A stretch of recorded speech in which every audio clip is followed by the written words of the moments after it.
Yo, welcome to the Man-Cave. Drown they legends. WNBA news. We about to ring the bell. Leave Diggy, Coach Edd, we got the scoop. On and off the court, watch the power move. Yeah. From the hardwood glory to the locker room chats. We cover it all, ain't no need for no stats. Whoa. Sipping on knowledge, pouring out the truth. Supporting the queens who brings the fire, that's the proof. So sit back, turn it up, let the stories unfold. Yeah, WNBA, we bring the heat, the future's bold. In the man cave where the legends collide. Leaf Diggy and Coach Edd got that East Coast pride. What? WNBA vibes, we breaking it down. From the game to the grind, let's wear that crown. Yeah.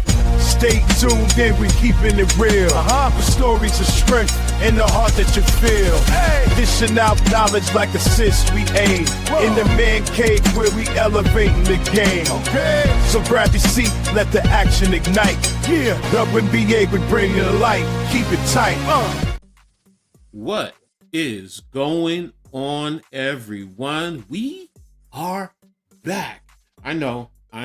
It's been a long hiatus, but hey, WNBA hit season has been over with, so we kind of took a little break, but with the Unrivaled coming on, you have news, different news. A lot is going on still in women's basketball, so Cave and I, we said, let's go ahead and get into it, and let's start talking about the ladies, so glad to be back, hoping you guys are excited, so we're going to get into it. Before we do, you guys know the routine. Make sure you guys hit the like button, subscribe if you haven't already done so, subscribe to my brother Cave, to myself, Coach Edd Sports, the Hardcore Sports Network, the Aboriginal Sports Network. All the information is there in the description. We're there on Twitter or X. Twitter or X, whatever you consider it. On YouTube. I'm even on Facebook with it. So we're going to continue to grow. Hopefully, we're going to get to other platforms. But right now, that's where we're at. So, but make sure you guys subscribe, sub up. Share on all your social media platforms. It helps us. It's free. You know the saying, if it's free, it's for me. I know I say that. So, but before I go any further, let me tap in with my brother. What's up, Cave? How you been doing, bro? What's good, man? I've been good, man. Especially down here in the A, man. It's 65, 70 degree weather, man. Hey, I can't ask for nothing better, bro. It's been nice. Summer, it feels like summertime again, man. And hey, WNBA is right here around the corner, man. We'll keep you informed of what's going on, what's the latest and stuff like that, man. But yeah, man, ladies need a little love, so we back with it again, man. And like I said, I'm happy to be back here with my brother and stuff like that, talking WNBA. She got game. Make sure you subscribe to the, like Coach said, make sure you subscribe, like, share, and subscribe. It costs you nothing. It is totally free. And if you're following on X or Twitter, just hit the follow button. That's all you got to do. Follow. That's it. There you go. And I like that. You said it's like summertime down there. Summertime. Yes, sir. All right, let me real quick. What is up, AK? How you doing, brother? Glad you're here and tapping in, man. We're all good here, man. So, but we're ready to talk to ladies. So, got everything all set up for us. So let's get into the first subject. And one of the things, the big news has been dealing with the Unrivaled Angel Reese. Now, she was out for a little while in the Unrivaled, but she signed on for the remaining of the season with the Rose. There's an article in ESPN, so here it is. So we'll touch base with this, but one of the things I wanted to talk to you about first before we really get into the article is, Cave, what do you think her impact will bring to the Unrivaled League right now for the remainder of the season? I mean, it can only be positive, though. Everybody know Angel Reese, man. She's a double-double machine and stuff like that. She's always active and stuff like that. And she played last year. So coming back, I know she took a little time off, the little acting thing, injuries and stuff like that. So she's fully healed, man. She's ready to go. And I'm pretty sure she's been working on the game, man. Because like I said, every time I see, her thing and working in the off season, I know everybody thinks she's more about her marketing, her brand, and all that other stuff. But she still be working on her game and stuff like that.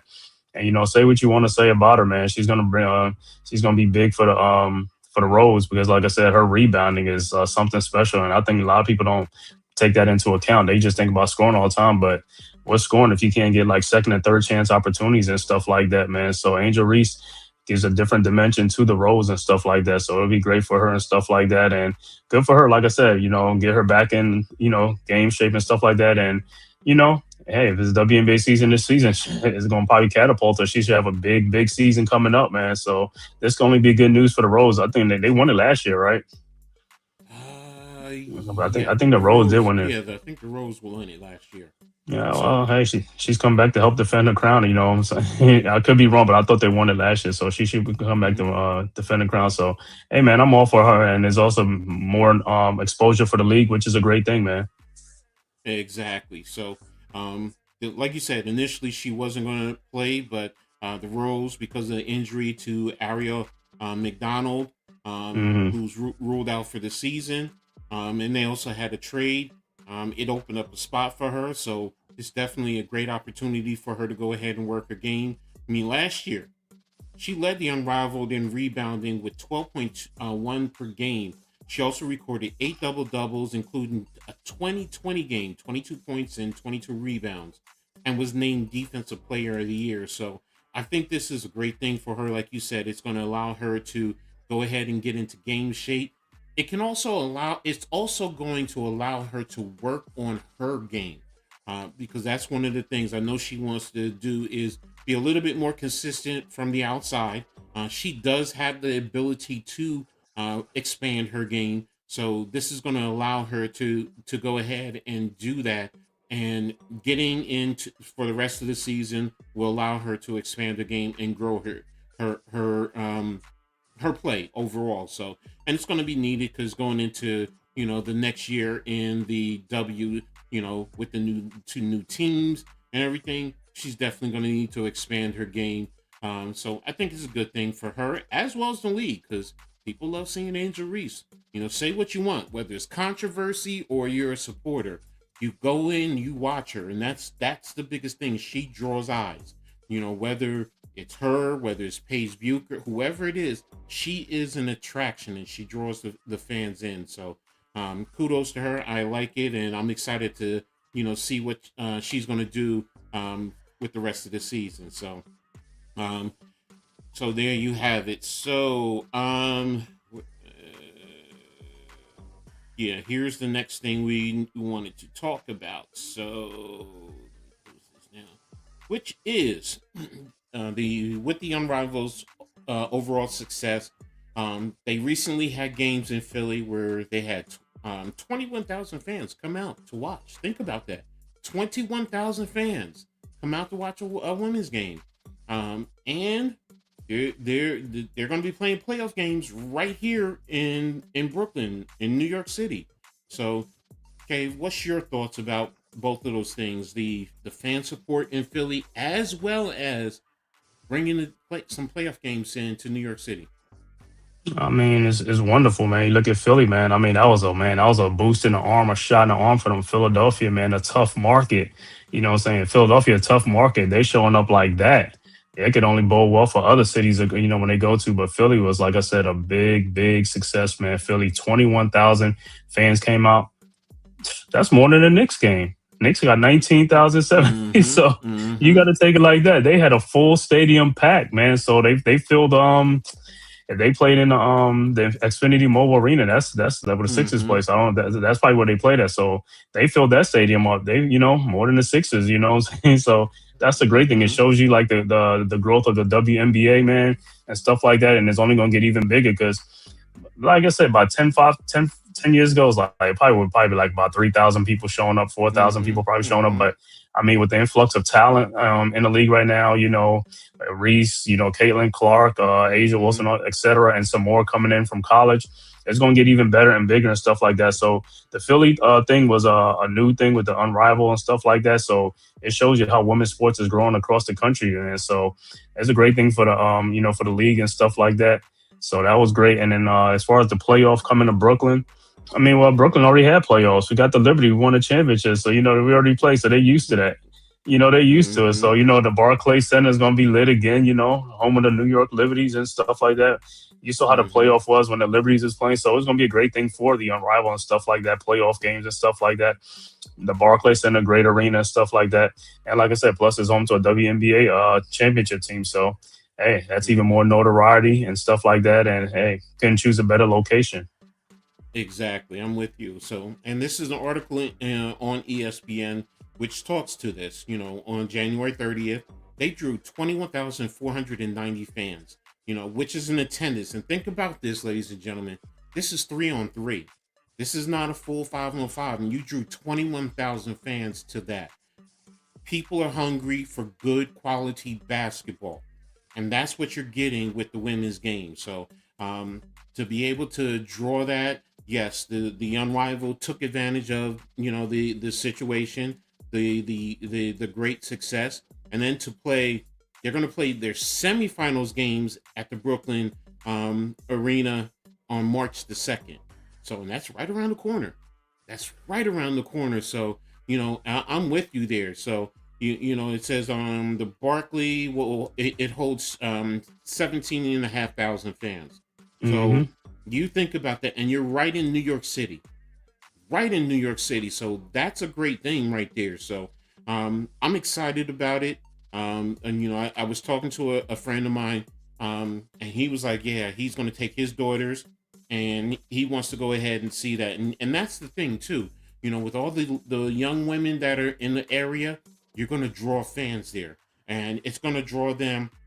And I also look at this as an expansion ploy, because right now they're centrally located, but if you're playing and you're drawing numbers in Philly, in New York, they'll probably Miami, they're already in Miami. They'll probably, hmm it wouldn't surprise me in a year or two they're going out to LA.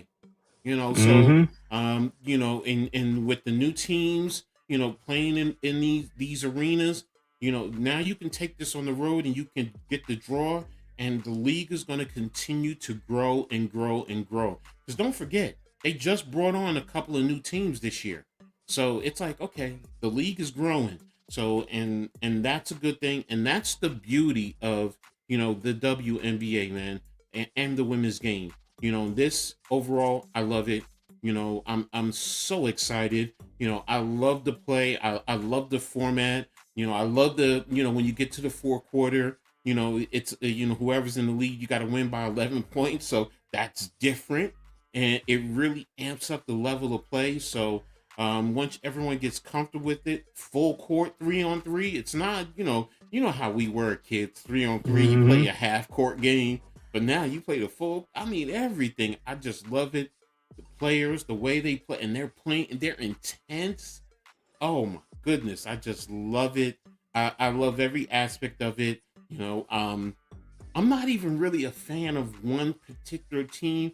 Sometimes I say the Mist, then I say the Phantom. But I just like them all, man, because these women really bring the game, man. So, do you have a favorite? Is there a favorite team in the Unrival that you really like?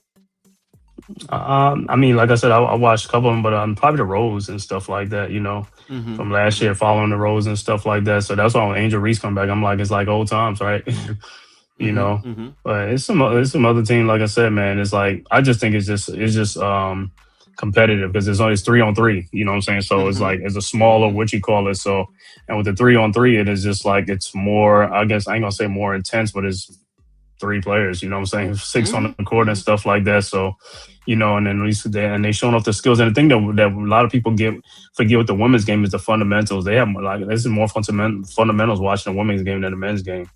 Because the men has went Mm-hmm. away from it, whereas the women is like, hey man, they got everything, the mid range, everything, free throw shooting, this and that. It's just they have, I ain't gonna say they're more intense, but like I said, defense, everything. It's just good. I know referee can be a little, in all the sports, Mm-hmm. but Mm-hmm. as far as that with the women's games, like more people say they enjoy watching the women's game more than the men's game because Mm-hmm. not too much traveling and all this other pushing off and stuff. So it's just like a good competitive game and stuff like that, which is cool, man. So Yeah, I'm good, but yeah, I think it's like the roles and stuff like that. Like I'll like Okay, follow and stuff.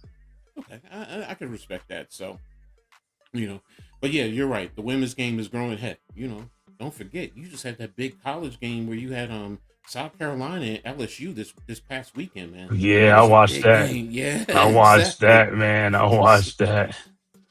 So exactly. Hmm. So what's up, Nikki? Thanks for tapping in, brother. Appreciate you. 21,000 is optimistic for Philly's and that's what I'm talking about, Nikki. You think about that. People want to come out and they want to see it, and it's great optimism. And women, people are coming out. You have Dawn Staley who was down there pumping up the fans and the crowd. Everyone there, and Philly loves Dawn. So I mean, I, dare I say? I mean, I know I wanted her for the Liberty, but when Philly's team comes out, She might want to come home, right? exactly, and 21,000, yeah, there you go. So, but yeah, exciting time there. So, but and with the playoffs, and the play, what? It's a lot of parity in the league too. So, Hmm. so I definitely appreciate that. So, but we're gonna Yeah, go ahead. one more thing, Nikki, on that Yeah, go though. ahead. I mean, for that Philly team, are we gonna be able to trust the process? Is it gonna be like a? Are they gonna do it for that? Are y'all gonna wait on that? Trust the process is like it's not gonna be another Sam Hinkie type thing going on. The WNBA team. Exactly. Exactly. So, um, also in the Unrivaled, they have a new thing. The one-on-one tournament. Now I did tap in a little bit, and I saw a couple of games, and you know what? I liked it. I did like it, man. Because it's street ball. It's what we know. Right. If you play Yeah, one on basketball one, one right. on one, that's the basic root, the basic foundation of playing basketball. And but I like it. I like the idea. I hope they grow it, continue to grow it, and I hope more women get into it. I mean, but what's your take on the WNBA? Wait a minute, Nikki said it should Should not be not. a. Yeah, right, All right, right, Nikki. right. We hear you. We respect that, bro. We respect that. But But yeah, what's man, your that format, the one on one, that's mm, interesting, man. Like I said, it's two things that anybody who play basketball know. There's two different games: the one on one game, and also every man for theyself. Everybody know exactly? every man for theyself is like the Mm-hmm. iconic street game that. Hey, and the one on one is just as good because, like I said, you going one on one with the player and stuff like that, man, is great, Mm-hmm. man. It's great for the league, and yeah, I could see some other team copying that format and stuff like that. So, hey, man, shout out to Unrivaled for coming up with something like that. Now, like I said, Mm-hmm. they had a every man for themselves tournament. He said it might be great, but that's another thing. But hey, I'm digging this one on one, man. That's gonna be exciting, man, to see Asia Wilson probably against Nafisa Collier. You know what I'm saying? If that, Exactly. you Exactly. know, that what You you want to know, see. exactly. That's exactly what I want to see when it comes to because you want to see the best go up against the best. That's really what it Hmm. boils down to, and I definitely like that. I definitely appreciate that. And you know what? I think as this grows, this will set a trend because hey, to the men, especially during All-Star weekend, I mean, you know, it was a little other than the game, but everything else was you have a one-on-one tournament, you know, and stuff like that, and you're watching the women, you watching Paige Beckers, taking people and showing her ability and her game. It's like like you said, Nafisa. You see them all, Stewie. I mean, once they get into it, you know, because that's just like if you go to the park, how many times that you sit back and you turn around and you look and you got a crowd of people watching, cats going one on one. Yeah, people want to get out there and play, but then they really get into the game. So I like I said, I definitely like it. So I hope Hmm. it continues to grow. What's up, Charles? Thanks for tapping in, man. Appreciate you. So great night to you. To make sure you guys, like you said, hit that like button, showing some love. So Salute. appreciate that. So thank you, Charles. I know you you're living it up wherever you're at right now. So thanks for tapping in, brother. So appreciate you. So but yeah, I think it's something. Personally, I do think it's something that's sustainable. So that's why I said, will it grow into something sustainable, and will other leagues copy the format? Personally speaking, yeah, I do, because like I said, everyone goes to the park, and you do watch those one-on-ones. Especially if you got some good ballers out there getting the oohs and the ahs and so on and so forth. And then you as a Hmm. competitor, if you want defense, you want to shut that person down. So there you go. Great, beautiful night in paradise today. I know, man. You're always in the Bahamas, man. So I didn't want to, rub it into every one of us who are in a winter States. wonderland. So but enjoy yourself down there, man. Hopefully more people get down there to enjoy the great weather. But um, do you agree that it's something that's sustainable, or do you think that we need more time for it to develop? No, it's gonna be more sustainable, especially to make it even more sustainable. They probably gonna start offering money for the winner to either get the money or Mm-hmm. go to charity or something like that. So that's when more people get more involved in it. They start getting like 25,000 for the winner or like 20, Mm, 10,000, something like that. So they might be like, hey, I could use that. So they might be they're gonna be bringing the A game. You know what I'm saying? Because there ain't gonna be no mm-hmm. messing around. Mm-hmm. Plus, in this one on one, we get to see street ball because that's what most people use their street ball in this. They going if they got crossovers, some I mean, you know what I'm saying? Because back in the Exactly. day, Tisha Penichero used to have that handle. You know what I'm saying? So it's like, and Oh, I'm pretty sure these chicks got some handle if they could use it and stuff like that, man. So hey, that's how it goes, man. man. Let's see. You said a great name, Tisha Penichero. Yes. Her handle was wicked. Wicked, Hmm. man. So yes, but yeah, again, it's sustainable, and I hope it continues to grow, and then other leagues start to, you know, emulate what they're seeing these women do. So, because they are trendsetters, and that's the great thing. So great Yeah. idea, Unrivaled, with this. So I definitely appreciate it. So you guys there in the chat, make sure you tell us what team you root for in the Unrivaled. If you're in the Philly area, do you intend to tap in, for more games when they bring the Philly team there? If you're in New York City, the playoff games, are you going to come down and check that out? Let us know. Talk to us. Let us know what you're thinking. The one-on-one tournament, if you watched it, what were your takes from the game so far? And what did you like? What would you like to see? Whatever. Let us know. Talk to us. We definitely appreciate your contributions to the show. So, all right. So, right now, we're gonna go ahead and move on to one of the big things dealing with the NBA, WNBA, sorry, and the CBA news. Now, Commissioner Adam Silver, during All Star Weekend, he gave his thoughts. Brianna Stewart gave her thoughts on her podcast. So right now they're negotiating the new CBA. Now there is no work stoppage per se, so players are able to still go to their facilities and work out. But right now everyone is still kind of waiting to see what's going on. It is getting close to that time.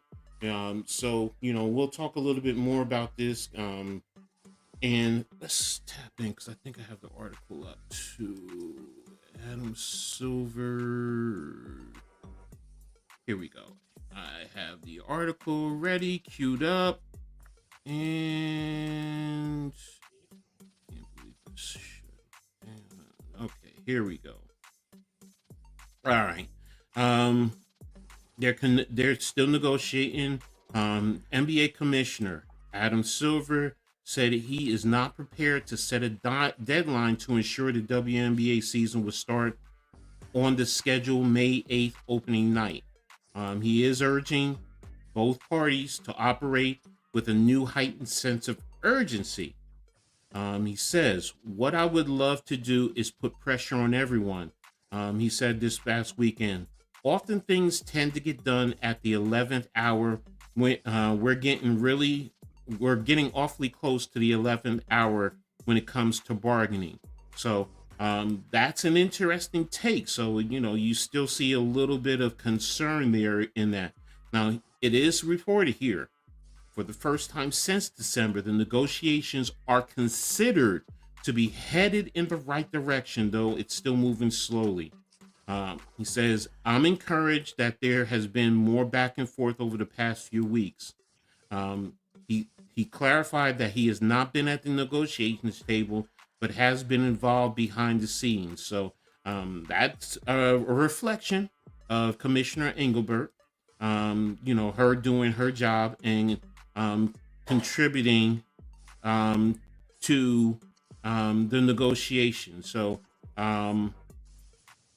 so far, what is your take? What have you been, in terms of the negotiation, what has your thought been so far?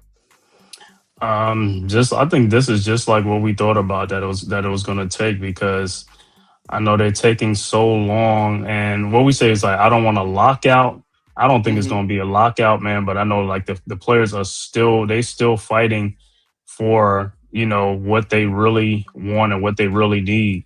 So, and if I'm like I said with them, I'm with them. Like I said, just keep fighting for it, because guess what? This contract right here that you're gonna get, this is gonna be one for a while. So you got to get the best deal that you can get, Mm-hmm. because you want to get the best contract, so that way from this point on, it'll be the same or a little bit better. But you don't want to take a step back, because if you leave something out, what I'm saying, that could spell trouble and doom for for the WNBA. Like I said, with these other leagues and stuff like that, and like these players are seeing what's going on in these other leagues, so they're not going to back down. So I think they're going to eventually get what they want and get what they need and stuff like that. So, and thanks to the Unrivaled, and also what's the other league? I think it's something X out in Europe. That's going to be in Spain and Eastern Europe. Right. So they seen these things and stuff like this, and they're like, "Yo, this is what we got to do." This is because the WNBA been around forever in the day. So hey, they need to follow suit and take suit and stuff like that. So yeah, I'm good with it. Like I said, and I think they're gonna get the deal done. Like I said, but I think the main sticking points is like they want to make sure the players get what they rightfully deserve in this deal, because like I said, it could be a 5 or 10 year deal. So you really want to get everything Mm-hmm. that you need. Mm-hmm. So Mm-hmm. it could set the precedent for what's coming in the future and stuff like that. So hey, I'm with them. So I think this is gonna, like I said, they're gonna get it done, man, and they're gonna get what they want and stuff like that. And it's gonna be great for the future players to come in the league and stuff like that. So I'm confident it's gonna get done before the start And of the season. one of the biggest, ladies and gentlemen, for those of you who don't know, one of the biggest sticking points has been in terms of revenue sharing. And it's Hmm. been about what the league has been um, fighting for, in a sense, is they're saying they want to take 30% off of the overhead for expenses. I'm sorry, they want to take their overhead off and then give the players a certain percentage off of that.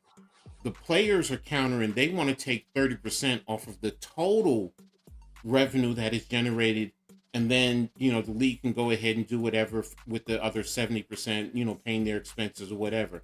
And it's a big differential, because once you take out the overhead, and then you say you give them 40%, I believe that's what it was, like 40 something percent. So if your overhead comes out to be $5 million and you made $20 million, so now you're giving them 40% of $15 million, as opposed to 40% over $20 million, or 30% over $20 million. That's a big difference. And so the players want to take 30% over the total revenue generated, while the league wants to take their expenses, that they incur, and then give the players, they say a little bit more, but in the end, the players are not getting as much. We're going to get $1 million players. The top end players are going to be making definitely over seven figures. I've heard it's 1.3 up to $1.5 million. So that's a big jump, because we've talked about it in the past in other shows. And you guys can tap in and see.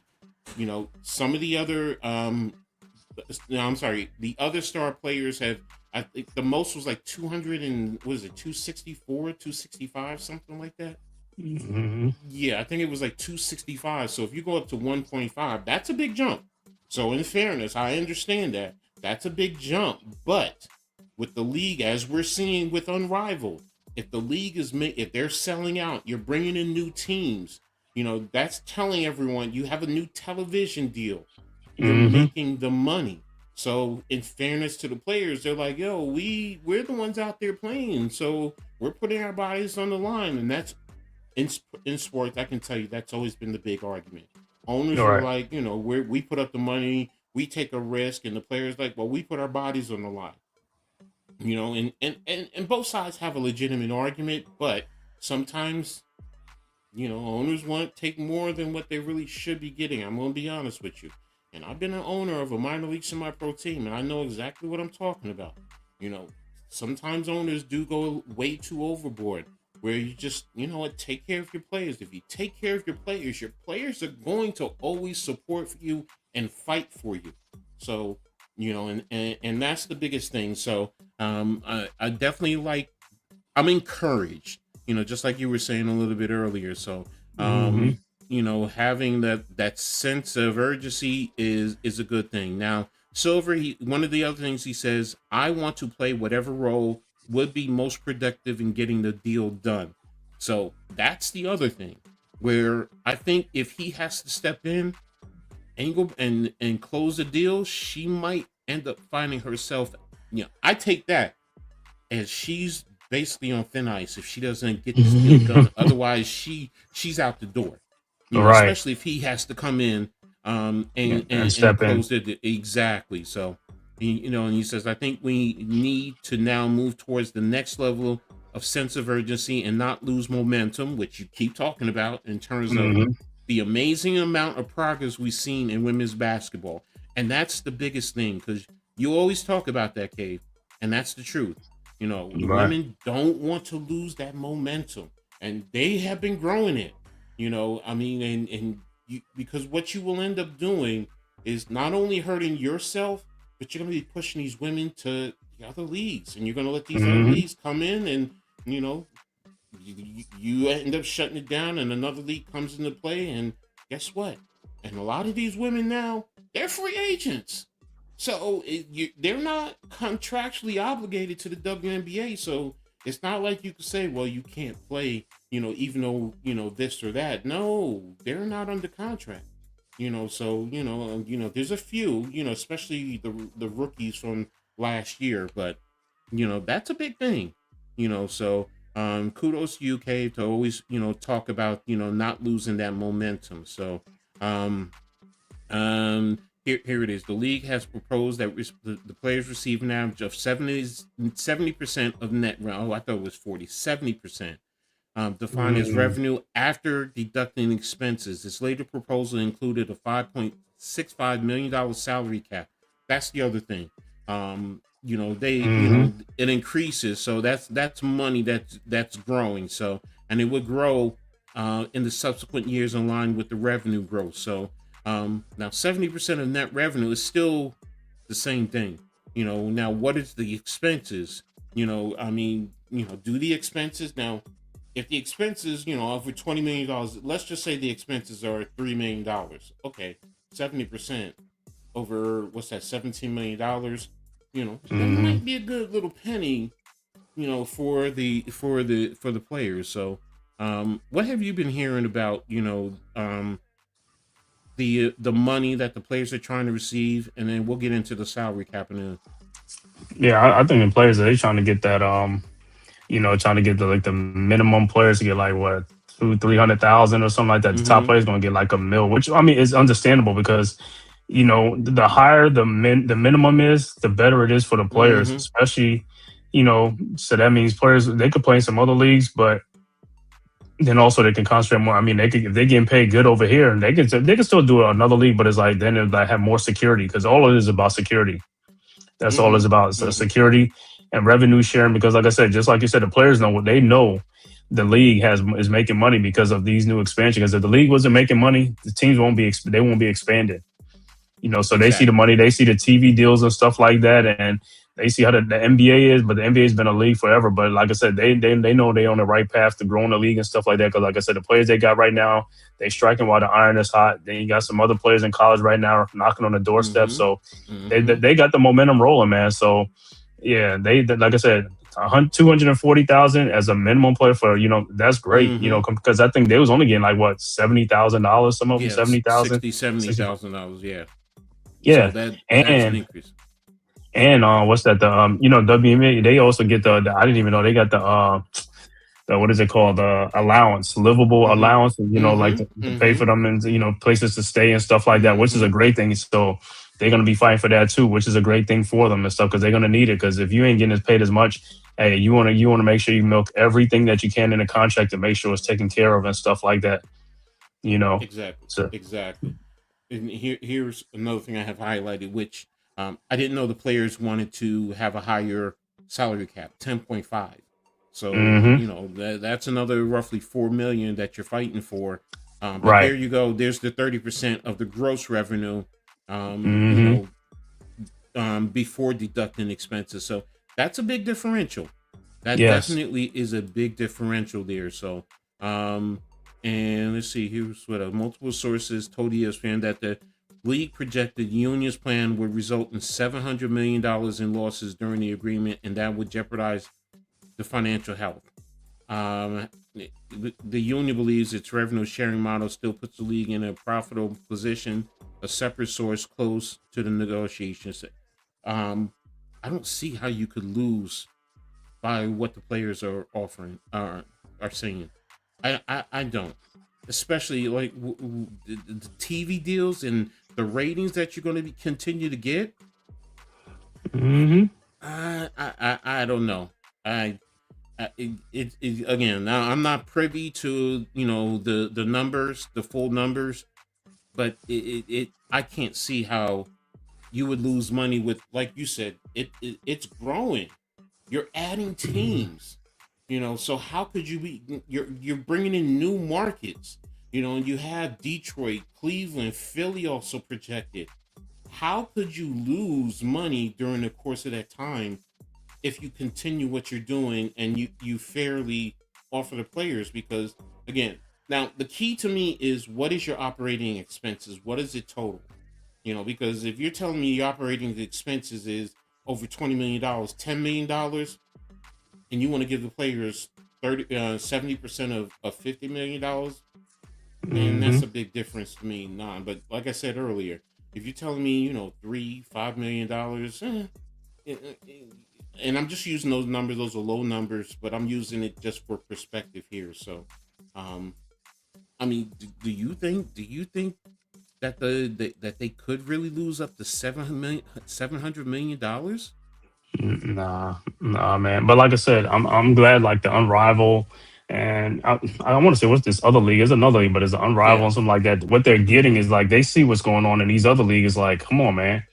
I mean, this is their main bread and butter. Is like, hey, they got to catch up with the times and stuff like that. And the players understand, like, it's only going to grow. So that means they know that the future TV deal is going to get even more money. So they want to get ahead of the curve. So that way it'll be on Exactly. par. So down the line, it'll be on par with what they're getting paid. So they won't be underpaid. That's the whole thing. They don't want to be underpaid Mm-hmm. in the Mm-hmm. future. So they wanted to level out by the time when the new TV deal comes around. Exactly. Exactly. And this last part is encouraging. Executive Committee Treasurer Breonna Turner said to ESPN that she believes a strike is not imminent at this point. So again, Hmm. everything is pointing to they're not going to strike, and you may get a deal done maybe at the last minute, but you're headed for something to be done and achieved. So let's hope for it. Let's hopefully that'll help. So but one other thing we're going to talk about is Brianna Stewart, and she gave her point. There's two parts to that we're going to talk about with Stewart. So the first one is dealing with the labor, and this is also another encouraging part. So let me bring the stage back to the stage. Here we go. And she said, because she is the vice president of the Players Union, and she said this on her podcast, I'm feeling like the owners are finally really acknowledging and being receptive of what we want, and the players as well. Under the previous CBA, the prioritization rules stipulated that veterans under contract had to report by the start of May 1st, whichever fell first. Whichever fell later on the calendar, if a player missed the deadline, they would be suspended for the entire year. So I think that's one of the things that um, they're fighting for. Mm-hmm. So, but what's your thought, about what she said there? Basically giving something encouraging that, she believes that the owners are really acknowledging and being receptive to what we want, and the players as well. That we want is the union leadership and then the players overall. What's your thoughts about her saying that?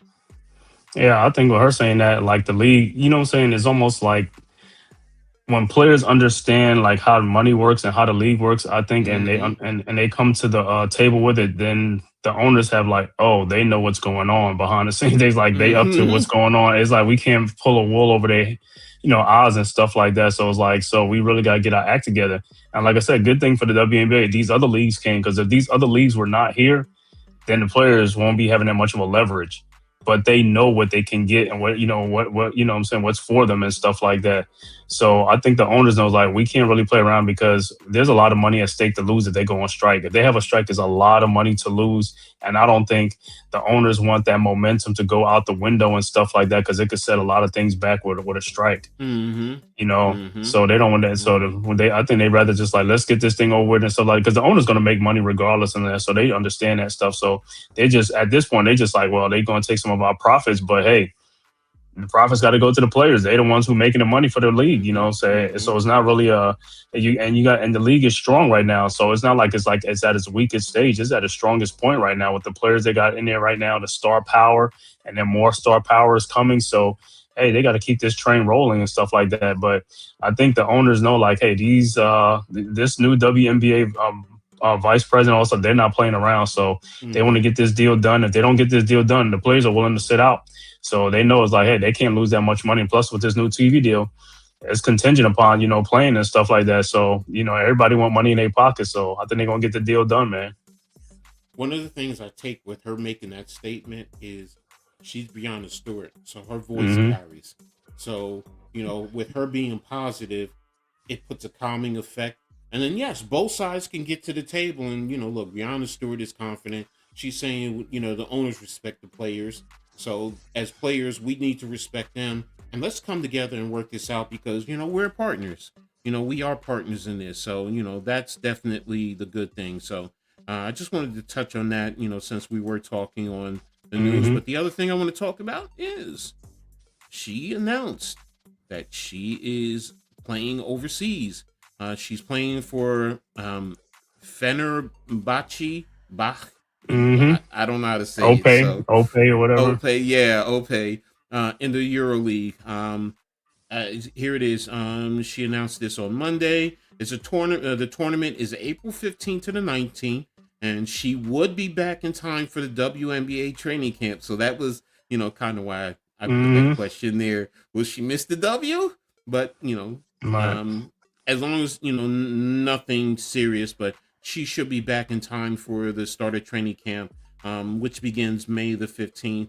And of course, if we can come to an agreement with the league and the union. So, but what was your thoughts when you heard about her signing to play internationally? Yeah, I was a little bit kind of surprised because I know she's the Unrivaled and the other league. I know she was more into that. So I'm thinking like, maybe they just want to play over here and things like that, and leave the overseas things alone for a minute. But overseas make a lot of money too. So they look at it as like, if I can get over there and get that money real quick and come back, then, it's fine. But that's what I'm saying. The WNBA right now is offering like $1 million for the top players, or 1.5 million. And then she probably won't even sign over there.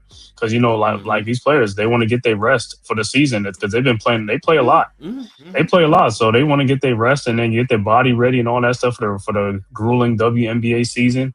Mm-hmm. So, but yeah, I was kind of a little surprised. But hey, she's go over there, and like I said, as long as she's back in time, hey, it's all good, man. So hey, she's gonna keep on playing. Stewie's always competitive, man. Look, the tournament is 4 days. That's why Right. when I saw, I was like, oh, it's 4 days. It's nothing.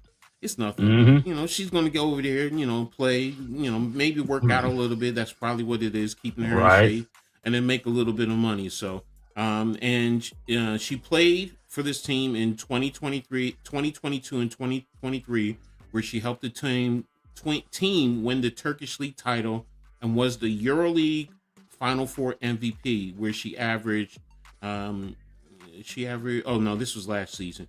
She averaged 18 points for the Liberty last year. So, there you have it. So, I like it. Hey, keeps her busy, keeps her working out. And again, as long as she's not missing the WNBA once they get the contracts and negotiations settled, plus she's the vice president, so she's in tune with everything that's going on with negotiations. So, Mm-hmm. but and hey, look, I think she's also part of. They're doing something for the Olympics, so she's a part of that. She's playing basketball. That's what she loves to do. Right. That's how I'm really looking at it. She just wants to keep going and continue to play basketball.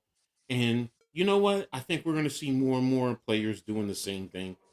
And then we as fans, myself included, settle Mm-hmm. down. They know what they're doing.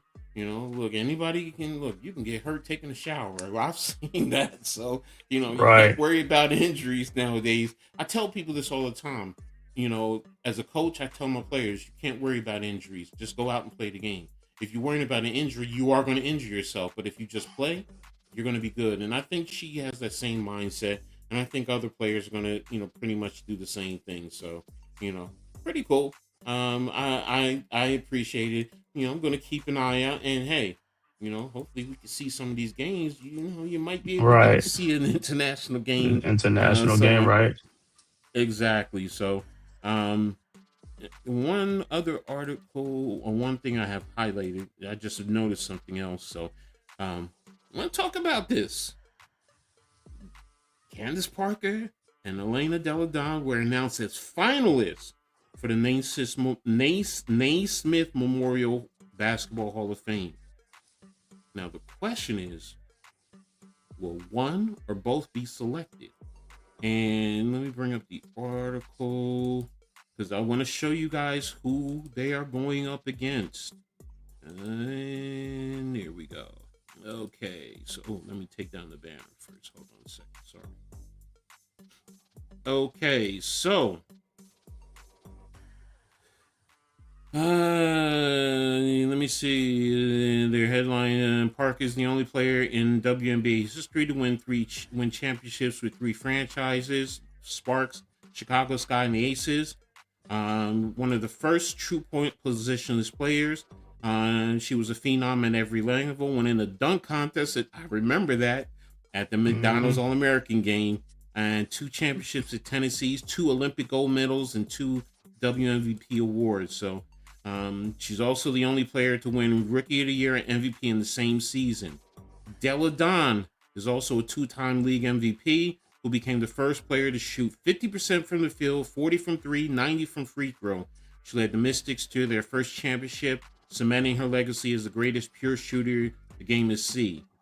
Okay. But 2 members of the late Clippers, Lob City, are finalists. Blake Griffin, who, we know the accolades of Griffin, but Doc Rivers, who coached the Mm-hmm. team. And, so he's also a finalist. He's also coached with the Celtics and Milwaukee Bucks. You also have, we're both Knicks fans, so, that's why, Marty Mm-hmm. Stoudemire, who Mm-hmm. averaged 19 points for Phoenix, New York, Dallas, and Miami, as a 6'10" power forward center. He was also Rookie of the Year.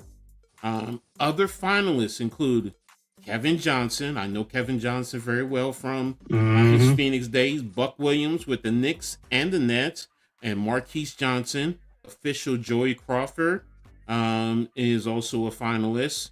And Mike D'Antonio is in the contributor Mhm. category. Other coaches besides Rick include Gonzaga's Mark Few, Houston's Kelvin Sampson, the late Jerry West, who coached Potsdam in Mhm. D3, Mhm. and Gary. So there's a lot of competition, which is why I Mhm. said, do you think both Candace Parker and Elena Deladon get in, or one of them? Mm. Well, I know definitely Candace Parker's getting in. That's a I said definite. I said That's the same thing. that's a no brainer. I mean, she's won at every level and stuff like that. One of them face of the league, face of the Sparks, face of women's basketball. I mean, phenomenal career by Candace Parker, man. So she's a shoe into to win. Now, Elena Della Don, like I said, she is accomplished too. But I don't think it's just her longevity in the WNBA. But as far as like she was one of the best players in college basketball too in her time and stuff like that. Mm-hmm. She won a WNBA championship as well. So she has some accomplishments, not as lengthy as Candace Parker. So she might not get in because of that. She might have to try again or something like that. But if she do get in, listen, I mean, she's deserving of it and stuff like that. But I think hers is her longevity that'll probably hold her back. But other than that, she's accomplished though. But I think definitely Candace Parker is definitely getting in. So one is definitely going to get in. And the other one is about 50-50 or. Mm-hmm. Mm-hmm. Mm-hmm. I'm with you. I think Candace Parker's definitely in with everything she's accomplished. I think Della Mm-hmm. Don is actually, if I'm going to sit here and match it up, I think Doc Rivers will probably get in, Mm-hmm. as a coach. Um, he was a good player. I'm not gonna say that. Right. He was a good player. Hell, he helped the Knicks. Mm-hmm. On that. If it wasn't for him, we wouldn't have got Derek Harper. So sorry because he got hurt. Yeah. So, Yeah. but seriously, I think he'll get in. Um, Deladon, I think is going to be battling Sotomayor, and That's what I I was think thinking too. that's where I think it's gonna voters are gonna come down to it. Deladon, what she did, face MVPs, winning a championship, Stoudemire, And this is Sotomayor's second time, I think, because he didn't get in the other yeah, time. yeah. So it's like, that's gonna be the toss up. So I was just like, ooh, that's that's where it is right there. So um it's interesting, and I like the I look after what we saw in other leagues with their Hall of Fames selection or whatever. you know I think this one might be better suited, because it's overall. Mm-hmm. As you see, it has referees included too. Joey Crawford is Mm-hmm. one of those referees that was well respected back in his day. So, Mm-hmm. but I think it's going to come down to Deladon and Stoudemire, in the end. So, so Mm. I'm with you and Candace Parker, making it. So, what do you guys in the chat think? You guys have been pretty quiet. Who do you think? Do you think both women get in? Do you think one? Do you think Della Don gets in over Candace Parker? Mm. Hey, you put it in the chat and let us know what you think.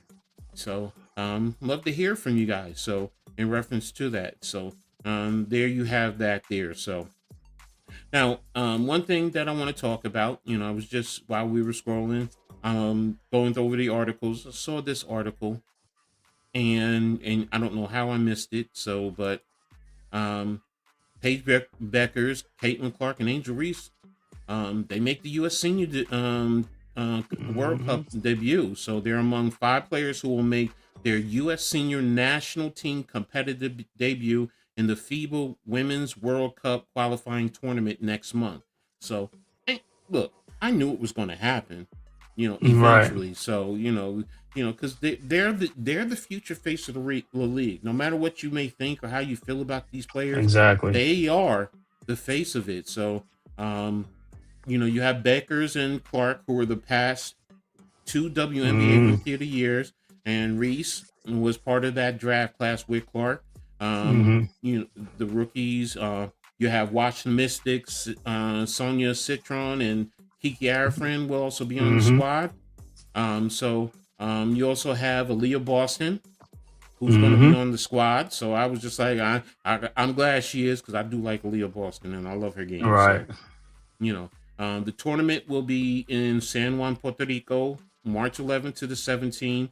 And it's a chance to prepare for the World Cup, which the United States has already qualified after winning the 2025 America Cup competition last year. So, and the FIBA Cup will be in Berlin in September, the 4th through the 13th. And the United States has won the event 11 times, including the past 4 in a row. So, but let me see who else is on here. To round it out, the World Cup qualifying tournament is rounded out by players who medaled in 24. You have Kalia Copper, Chelsea Gray, Kelsey Plum, and Jackie Young. And De'Erica Hamby, Ryan Howard are on there also. So, and that's where I saw it. 3-time Olympic, World Cup. Brianna Stewart will be the U.S. team pre-competition training camp in March. So that's what I was talking about before. So, and your girl from Duke, Cara Lawson, will be the U.S. senior national team coach. So, you got some talent there.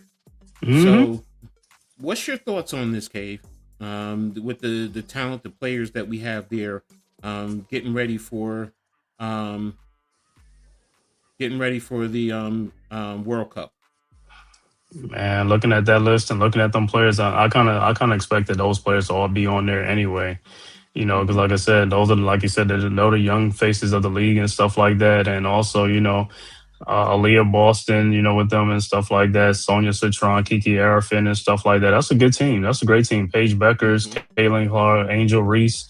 You know, I mean, bro, look at that. I mean, and those are young players. Those ain't like vets. You know, those are still young players in the WNBA. So that shows you the talent level that the WNBA have, and they still going to get more WNBA talent in the years coming up. So that's a great thing. And they got Cara Lawson, you know, to coaching them. And Kara's doing a great job now at Duke.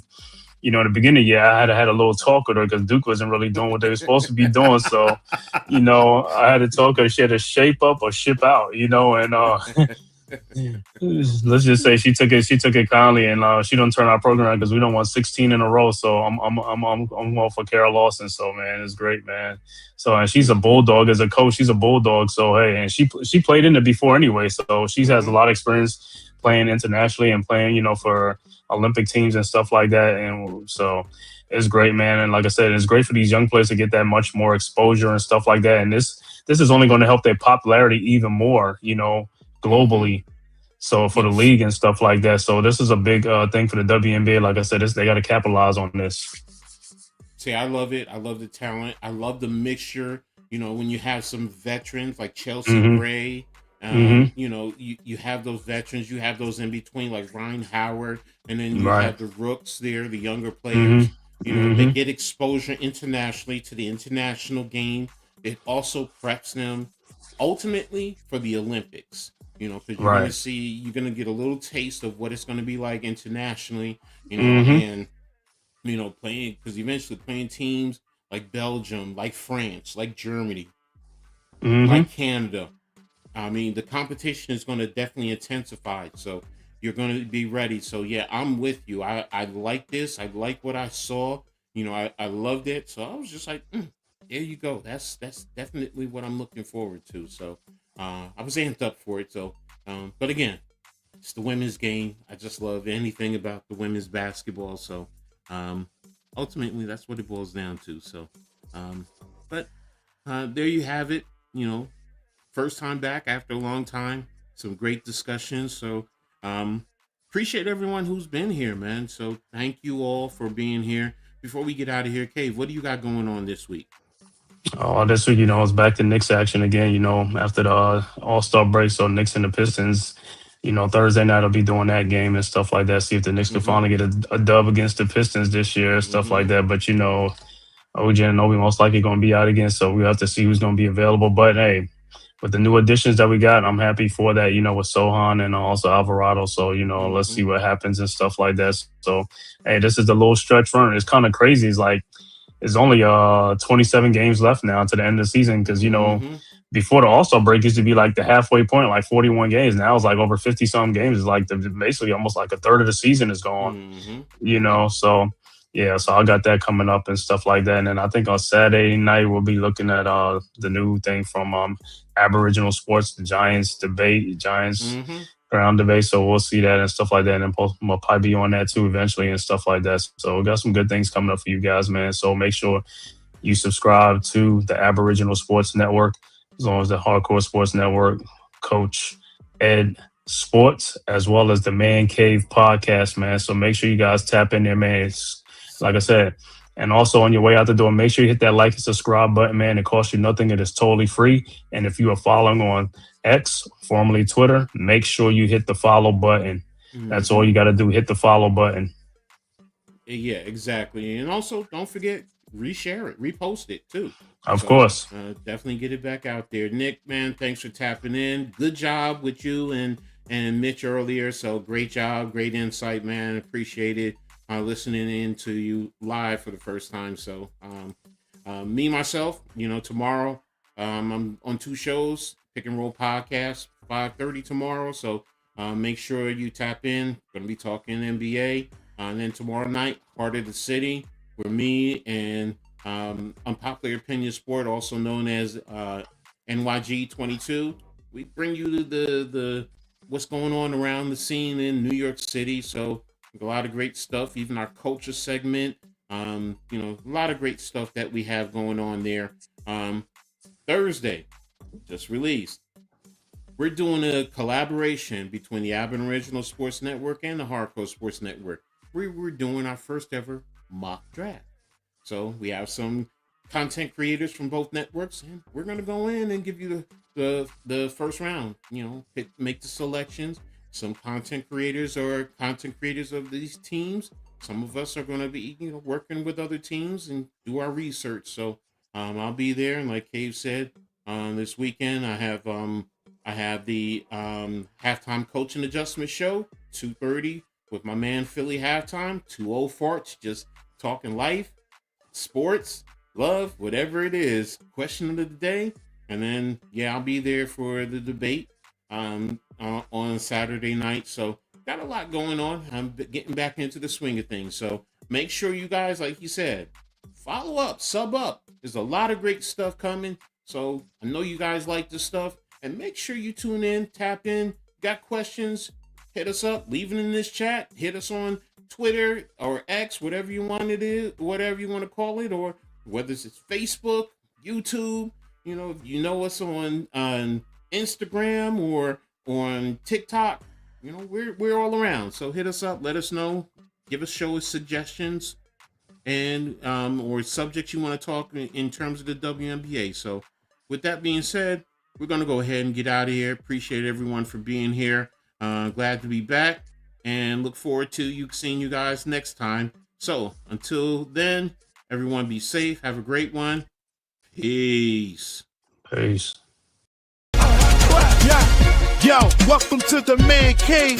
Drown they legends. WNBA News. We about to ring the bell. Leave Diggy, Coach Edd, we got the scoop. On and off the court, watch the power move. Yeah. From the hardwood glory to the locker room chats. We cover it all, ain't no need for no stats. Whoa. Sipping on knowledge, pouring out the truth. Supporting the queens who brings the fire, that's the proof. So sit back, turn it up, let the stories unfold. Yeah, WNBA, we bring the heat, the future's bold. In the Man Cave where the legends collide. Leaf Diggy and Coach Edd got that East Coast pride. What? WNBA vibes, we breaking it down. From the game to the grind, let's wear that crown. Yeah.